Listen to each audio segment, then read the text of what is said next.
Hey guys, welcome to another episode of Cape Town, a superhero podcast about superhero things. This is a scripted episode. Next week, Ryan and Hannah will be back to join me to talk about this week's subject. This one will be just me. And this week we are talking about a couple different shows. We're talking about subversive superhero shows, a recent spate of shows that take aim and sort of parody the superhero genre. We'll be going through that today. And if you want to hear more about that, then you'll wait till next week.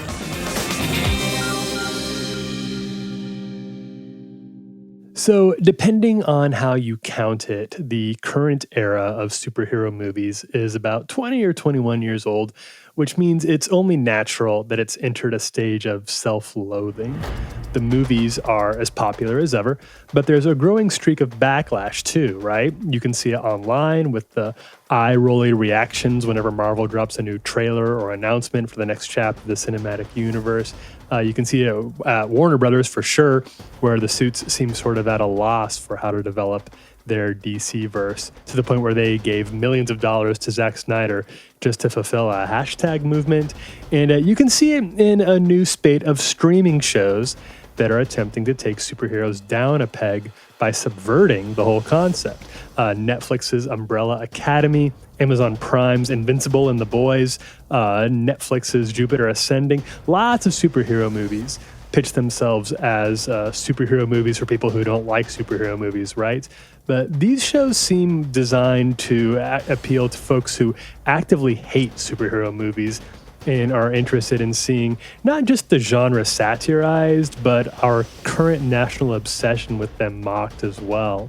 Now, these shows are all based on actual comic series, and the adaptations are varying degrees of good, some less good, some more good, and in some cases, they also have a fondness for the genre itself. Now, superhero subversion isn't exactly new, not in movies, not in comics. Obviously, Alan Moore and Dave Gibbons' The Watchmen, probably the most respected comic of all time, and it's the godfather of this genre, or this niche genre. That comic has gotten 2 adaptations, Snyder's flop and HBO's very good televised sequel. And we will talk about Watchmen at some point. I'm going to kind of skirt over that one for now, since it deserves at least one episode all to its own. So we'll come back to that one. There is also, and I wanted to mention this one, Mystery Men, the 1999 superhero spoof starring Ben Stiller, William H. Macy, Hank Azaria, Jeffrey Rush, Greg Kinnear, Tom Waits, Murderers Row for the cast there.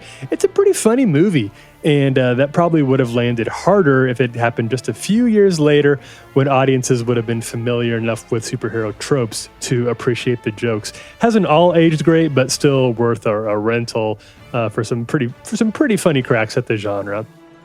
But the modern superhero subversion really kicked off with Umbrella Academy, an adaptation of the comic series that began in 2007.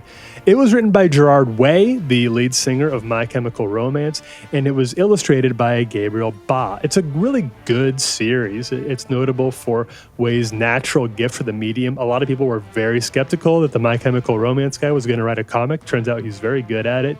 And the artwork is excellent too, sort of a cross between Tim Burton, Wes Anderson, and Mike Mignolia's Hellboy artwork. The story is a time-hopping tale of family trauma with a superhero polish. It follows a group of dysfunctional heroes into some very impressively weird misadventures trying to keep the world safe from themselves. The show itself isn't quite as unhinged and chaotic as the comic itself, but it does nail the very tricky dynamic of earnest family drama and some left-of-center sort of unreality of really good world building. It's a good show, and it's maybe the least obviously subversive of the batch we're talking about here today. Next up is The Boys. Unlike the rest of these, The Boys was actually a product of one of the big 2 comic book companies. For about 2 seconds, writer Garth Ennis only got 6 issues of The Boys out before DC canceled it, apparently worried that its satire hit a little too close to home. And they were right. The idea behind The Boys is basically, what if superheroes were secretly sociopaths?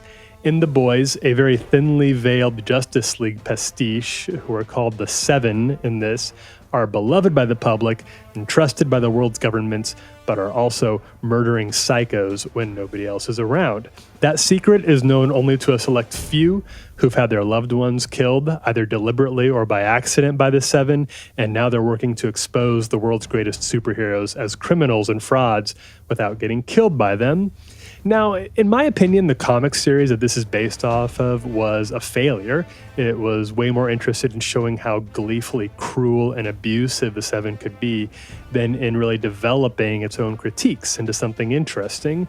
Now, the show is exec produced by Seth Rogen and Evan Goldberg, and I think it really improves on the formula in every way. I do not like the comic series, and I think the show is really quite strong in a lot of ways.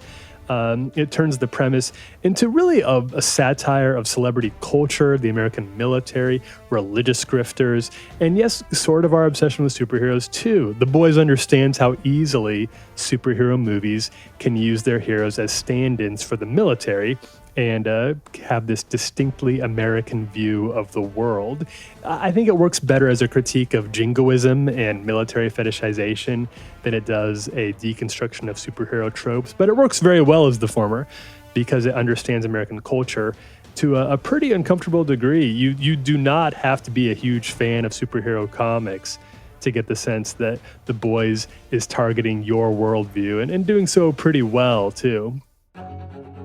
The most recent entry here is Jupiter's Legacy, and it is the weakest of the bunch. It got canceled after just one season on Netflix, so I'm not going to spend too much time on it here. I will recommend the comic itself, written by Mark Millar, and my mileage really varies a ton on Millar, and sometimes he can get pretty obsessed with his own edginess. But this series mostly avoids that, and it also features some very, very good artwork from Frank Quitely, who's always worth. If he's on a book, then you'll at least know you get some good artwork out of it. So can't recommend the show, not very strong, but the comic is pretty good. Then there's Invincible. This is my favorite of the bunch, based on a comic series by Robert Kirkman and mostly drawn by Ryan Ottley. Kirkman, you definitely know his other work. He co-created the Walking Dead comic. He's very good at this medium, and in my opinion, Invincible is his best work. Invincible follows Mark Grayson, a half-human, half-alien teenager whose extraterrestrial heritage on his father's side gives him strength and flying powers, and he follows his dad into superheroism, taking on the code name Invincible. And then he spends most of the series, I'd say, proving to be only technically invincible since he doesn't die, but he does get beat within an inch of his life in pretty much every issue. The Invincible really does, and I want to note this here, and contains some of the most graphic violence in any superhero comic. Some of it is shocking and very disturbing.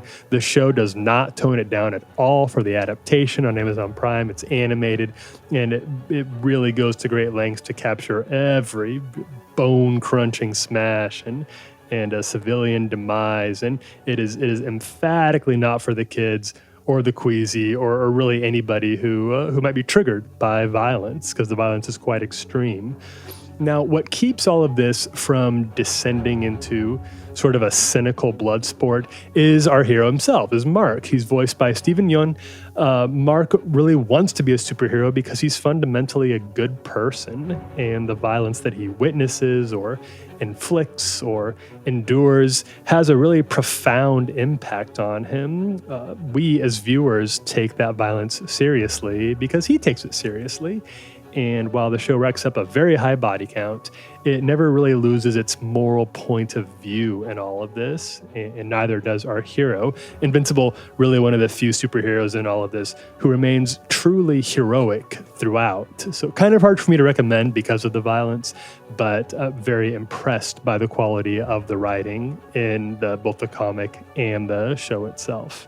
And I think that's because Kirkman is actually, while Invincible is obviously interested in poking some holes in superhero mythology. He's also very clearly a fan. He's written X-Men, Fantastic Four, Captain America, among many others from Marvel. His son's name is Peter Parker Kirkman. So the satire here is coming from a place of genuine affection. He understands why this genre is so special to people, but he also knows that doesn't make it above reproach. The result is a really great story, works on several levels, as long, of course, as you have the stomach for it. So superheroes can be a little bit ridiculous inherently, right? The people with powers who put on costumes to fight bad guys, these started out as stories for kids, and transposing these stories into stories for grown-ups has met with varying degrees of success. And it's easy to understand why people who don't like these don't, right? It can be a little bit ridiculous, and that does make it ripe for parody and subversion. And that's a good check, I think, on the current glut of superhero content out there. You need this stuff to sort of poke holes when something gets this big and this powerful. The subversion is powerful too, and helps undercut all of it. The fact that not all of the subversion works probably just goes to show that the best superhero stories aren't as easy as they look. And the fact that some of it works very well, that just means that they're holding up a mirror to our current obsession with superheroes. And what's the matter? You can't take a joke?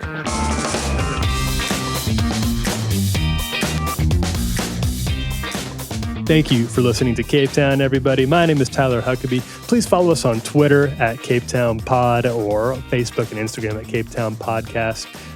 You will be able to keep you up to date on the other upcoming episodes there, and also any news we come across during the week, or funny memes or whatever.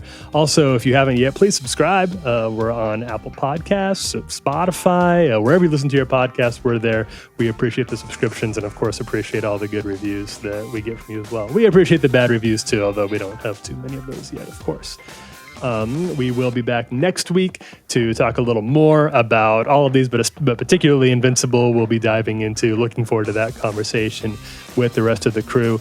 And of course, as always, feel free to reach out and tell us about anything else you're interested in us tackling. No need for thanks, citizen. We'll see you next week.